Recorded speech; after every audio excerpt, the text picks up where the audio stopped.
This 13-year-old boy came to the NBA arena for the first time, and suddenly he wanted to play a one-on-one game with the Cavaliers star. At first, the audience couldn't help but think that this little boy, who was only 5 feet 3 inches, would be brutalized by his opponent. The staff even set up a camera in advance to record his embarrassing moment before the game started.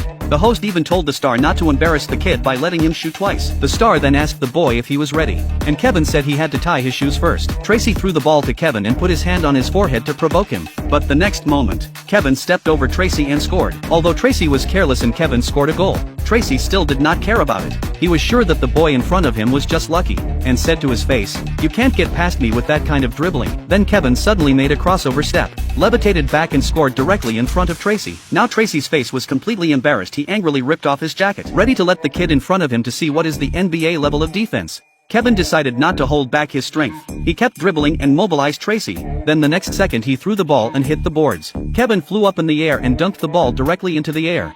Tracy and the crowd were stunned, and then the scene erupted in thunderous applause. Everyone never thought that this little boy could actually shut down the Cavaliers' leading scorer. But in fact, only Kevin himself knows that it all started with a pair of sneakers on his feet. Originally, he was just an ordinary kid in an orphanage whose favorite thing to do every day was to go out and play ball with his buddies. However, his rival was always looking for trouble and often used his jersey as a wager to fight with him. But when his rival won, he tore off his jersey in front of Kevin. For the sake of life, Kevin chose to tolerate the situation, thinking that sooner or later he would be adopted by a family like the Harmonious families in front of the TV, and then he would have at least 5 new jerseys. However, the reality is often more difficult to make ends meet, and at night he and his friends went out to sell candy. At first, no one on the street wanted to pay attention to them, but unexpectedly, Kevin ran into the head coach of the Cavaliers. He rushed forward to discuss with the coach about the team's formation, telling him how to arrange the players on the field so as not to lose the game. The coach was instantly interested, so he gave him a couple of tickets for the Cavaliers' home game on Sunday and told him to pick them up at the reservation window. The next day Kevin was excited to share with his friends when the nuns at the orphanage suddenly came over and brought out some donated goods, including a pair of worn-out sneakers that caught Kevin's attention. Kevin asked the nun where the shoes came from, and she didn't know at first, but she heard someone say they were worn by a tall,